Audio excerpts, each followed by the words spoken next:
Hey guys, welcome to the Parrott Bros. Now this is not going to be like any other normal video, although yes, I will be talking and you will be watching, which I guess makes it kind of like a normal video. I want to just share a bit of personal information with you about the channel and what's coming up in the future. I've actually sold a couple TTs and I'm sort of regretting it, mainly because I have car buyer syndrome. I don't really like selling them, I just like buying them and having loads. And I regret it a little bit. But I'll tell you a little bit more about that after the intro.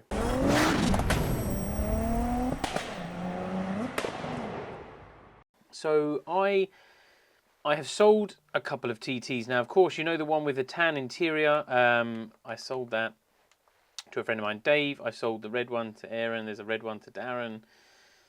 But basically, I've been trying to like push TTs on my friends, which is working quite well, to be fair. But I'm left with the ones that work. The Noggy, which of course I'm never ever going to sell, let's be fair. The red one, the V6, which is just perfection. And of course the silver Roadster with the baseball, which again is just perfect. I mean, it's completely original, apart from some suspension. Completely original, really clean, very cool, early model. And the problem was, so I have a van for day-to-day use, and I don't like doing the school run in the car. I don't like doing the going to Tesco's or Asda or whatever, because people bump your car. It's inevitable. Someone's going to, even if you park on the other side of the car park, someone is always going to park next to you. I don't mind if there's another TT. That's cool, but there's not enough TTs where I live, so that doesn't usually happen. And I found myself only driving a TT like maybe once a week or twice a week, and it wasn't always different ones. It would be whatever was on my driveway. So the red V6 actually lives on my drive, the Noggy and the silver one either driveway or next door or somewhere else, garage maybe, or on the street. And it got to the point where I wasn't using them and I was having to either take the battery off or take a jump pack with me. And I have actually been looking to move house, obviously with what's going on to everyone, the price of getting a mortgage now, or getting more mortgage to buy somewhere a little bit bigger with a garage, is just extortion. And I'm coming to a bit of a point with the channel now where I want to do the full engine build, and I don't want to do it in a council garage because I have no power, no lighting. I can only do it when it's dry. I can do it in the rain, but it's no fun and I can't film. And it's just whatever I do, if I break a bolt, if I want to do something, I want to get an engine crane, I can't do it in a council garage area because you're not allowed. People come down there all the time and it's just a nightmare. So I've been looking for, obviously, to move somewhere with a garage or a storage unit. Now I live near London, which means the prices of storage units are pretty much in comparison with the price of my house. So that was pretty much a no-go. So I thought, well, I need to downsize the fleet. As much as I love having all these cars, and they're not, do you know what I mean? The insurance is cheap. If you've got any issues and you want to get insurance, go to A-Plan Specialist Cars in Thatcham. I'll put a number down in the description. They have always sorted me out. George came to our last Occam Bites Me. If you look, you'll see him there.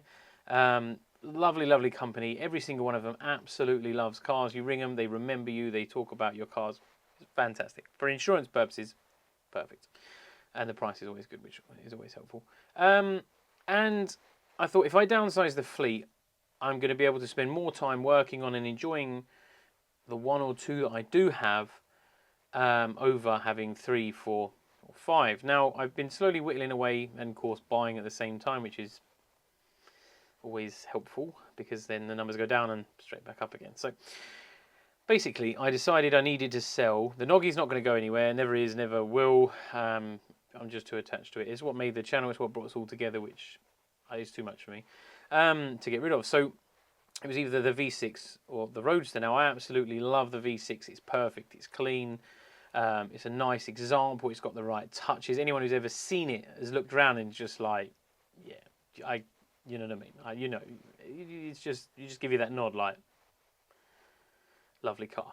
So that leads me down to the Roadster. Now, there's a lovely story with the Roadster, and my dad potentially wants the Roadster, which is really cool because it keeps in the family. I just give it to him, and then he can join the club. If you've come to any of our meets, you'll have met my dad, and he loves it, so that's always cool. Now, so I didn't really have to worry about selling them. I just kind of sort of spread them out to friends and family, which is really nice.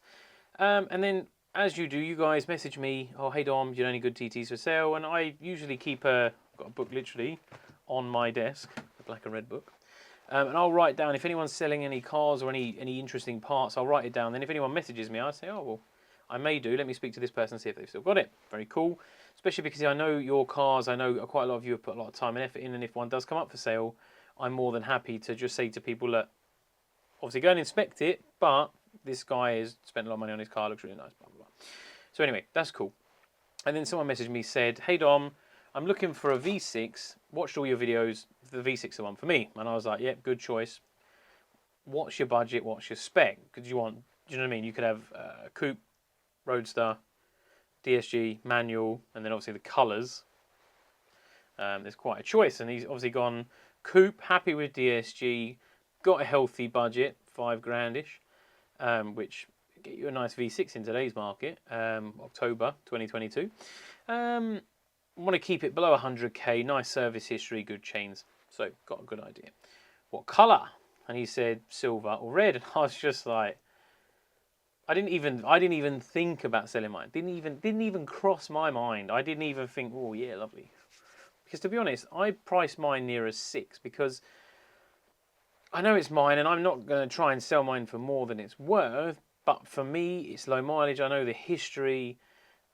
It's tasting, whatever. So I didn't even think. He thought £5,000, fine. I wasn't even planning on selling mine anyway. I was going to sell the Roadster. So anyway, he drops me a message later on that day. Says, "Is yours for sale?" And I said, "No." And he said, "Well, what? If you were going to sell it, what do you want?" And I kind of said, "Well, I'd like 5 to 6 grand, heading towards 6." And he was like, "Well, have a think about it.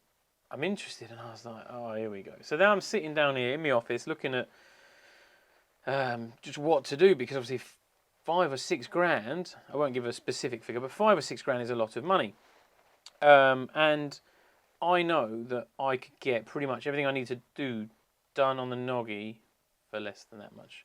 I mean, I know you can't see, but behind me, literally there, is a set of bucket seats. I've already bought the cage. I've got a steering wheel on the floor over there as well in the office. So I've got quite a few parts already, so I'm actually only really lacking a turbo and maybe a manifold and some other bits. Obviously, of course, there's going to be loads of bits I need to buy, but 5 or 6 grand would make a nice dent into that. And I was thinking, well, but then again, at the same point, I'm thinking, right, that's invested in that car. If I then spend it on parts, that money's gone. I'm never going to see it again, and I've got a Noggy that's worth twice as much. The value is actually probably not even what I've just spent. So I kind of said, I don't know, I'll think about it. And then I just literally thought, well, how many times have I driven the red V6 since I went to Germany? So I went to Germany in July, beginning of July. Got back, the radiator fans needed changing because one failed. And I have driven it twice, and I've done 40 miles since I got back from Germany. So, and that was to Ocon Bites and back. So 40 miles each way. So I've done 80 miles in one day, and that is pretty much it. And I thought, do you know what? It sat on my driveway, getting rained on. I barely wash it because I don't drive it, and because it's ceramic coated, it kind of washes itself. Don't shoot me for that, but it does. It looks pretty good most of the time. And I kind of said to him, look, come and have a look. Go for a drive, see if it is the one for you, and then we'll chat. So yes, it is for sale for the right price. You know what the price is roughly. And then come and have a look. Because at the end of the day, you come and have a look, you don't like it, there's no point in us making a deal. I'm all about face-to-face. Come and have a feel, come and have a drive, and then we discuss money or terms or whatever. Because there's no point, you do a deal on the phone, you get there, it's a load of crap, you wasted everyone's time. So anyway, of course, he came, loved it. I pointed out all the problems, which are like little stone chips and bits and bobs, because I know the car inside out. And he was pretty much ready to make the deal there and then. Once we'd done the deal, he obviously had to go back and come back another day. I swapped the wheels, and we done a few bits, and I've sorted a few bits and whatever. And the car was ready to go, and I've not driven it since, because I literally, you know what it's like. Once you sell a car, you don't want to drive it, because I was scared someone might pull out in front of me. If I park it somewhere, someone might key it, damage it, whatever. It's sold. It's theirs. I don't want to risk it. It's like when you're on a track day, and it gets to that last session of the day, and you think, I've had a great day. I'm not going to spoil it now. Go out and break your car last outing of the day. But and I've kind of had all week to reflect on it. Now, I never thought I would sell the V6 because it's it's the best sounding. There's no arguing about it. The V6 is just perfection in noise, especially with that non-resonated pipe. If you have a resonated exhaust, get a non-res because it's the one. But do you know what? I think I've made the right decision. A lot of you have said, "Oh, I'm guessing you're going to sell the Roadster. Why you wouldn't sell the V6? The V6 isn't for sale." No one's even questioned it. But do you know what? I'm happy, and there's a lot of at the same time. So I sold the V6. The V6 went literally just yesterday. I didn't want to film the guy because it's his car now. He can do what he wants. If you want to see it, he might pop up on social media. He may not. That's entirely up to him. So that's cool. But there's the same week I actually managed to possibly get something lined up going forward. So I may not have to work in a council garage. So there's definitely a lot of big things coming towards the channel moving forwards, which is really, really nice. I'm really looking forward to it. I've actually got a couple of meetings this week to try and get something sorted. So the channel is definitely going to change, like the way it is. I'm not going to be working down the garage on the cars. So I don't want to say too much because I don't want to jinx it. I don't want it not to happen and then it's whatever. But there's definitely some movement coming. Next few weeks there'll be some videos, so don't miss them. And we're going to be progressing the channel onto a different level. But yeah, so I've sold the V6. Now the Roadster is still here. I'm actually driving that as my kind of daily hackabout now. But that may still go to my dad, and I'm pretty cool with that because it still means I have use of it. And I'm probably not going to be buying. I'm not crossing my fingers just to. I'm probably not going to be buying another nice road-going TT for a little while. I'm going to focus on the blue one. I've got my van to drive daily. And I want to focus on the blue one. I want to get the blue one into a really nice place. I've got, what have we now? October, so I've got November, December, January, kind of February to get it done. I've got 4 months, 4 good months to get it hit. Next year is going to be a mad year. So much stuff coming up for next year. Because obviously now the community's really bouncing. And the guy that actually bought the V6, he said half the reason he got into it was because of the community. Like he's watched the videos where we all go out, we all meet up. And the community was just so strong. He was like, that's wicked. Like, I can't wait to be a part of that. And that, for me, it makes it. I want to be able to help out and do more. And Andy and Chris have been looking at a venue, because Ockham, obviously, we grew out of. So they've secured something. I've got something secured up in the Midlands as well for next year. And, of course, we've got all the shows, and there is some mega stuff coming, guys. I don't want to say too much. I don't want to jinx it till we get there and everything's planned, but we are working like crazy in the background. You know what I mean? There is so much coming. I'm absolutely buzzing. And I get messages literally on a daily basis now like, oh, when's the next meet? I've got my car ready. When's the next meet? I've just bought a TT. When's the next meet? I don't want to miss it. So always, always, always check the parrottbros.co.uk, the calendar on the main page. That's where all events are going to be put. We're all going to make sure, me, Andy and Chris, and I'll probably give Bryn access as well, we can all add into there, so everyone will be able to post into there. Or if you've got any meets that you know of, TT specific, drop me a message and I'll add it into the calendar for everyone to see. If you've got Google Mail, Gmail, you can add the calendar into your calendar, so you'll have it on your phone. So if anything gets updated, it will get pinged up onto there, so you won't miss a thing, which I think's imperative because there's so many little meets going on, there's so many little places. It is an absolute nightmare trying to keep up with it all. Next year, just a little taster, we've got road trips. We're going to try and do a North Coast 500 and a Nürburgring trip. Now, the plan with this is I don't want to be in charge of arranging a massive group trip to somewhere because I don't want to deal with anyone's money, I don't want to deal with anyone's bookings or anything like that because I don't want to be liable, and I don't want, if you have an issue, to then have to come to me because it kind of spoils it for everyone. So what I'm proposing to do is, say for instance we're going to the ring, I'm going to select the dates with Andy, Chris, Bryn, whatever. We're going to select the dates, put the dates live, and we're going to say, look, we're travelling from, let's say, the Euro Shuttle, whatever it is, Le Shuttle, from Kent to Calais on this date, and then we're going to be staying in Adenau in Germany for, like say, Thursday, Friday, Saturday, Sunday, these dates. And then we might put like a rough itinerary, like we're planning to do viewing today, track days this day, tobogganing and go-karting this day. If you'd like to come along, this is the area we're staying, so then you can jump on, and all you've got to do, the trip itself is already planned, so we've got the dates, how to get there, what you need to book, but it's up to you to sort of create your own booking, and then you come in your own leisure. You can come for a day, 3 days, whatever you want to do, tag along for the road trip. it's all cool. And at least that way then you're in control of your own booking. If something comes up and you need to cancel it, because let's be honest, with COVID, we've all learnt that.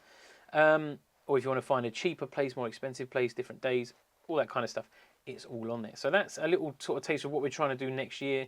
Trying to, well, A, get international, because that'd be wicked. The Ring is a place to go. I mean, if you haven't watched Bryn's video recently where he went to the Ring in a day, or we done one night over, go check that out with a toilet car.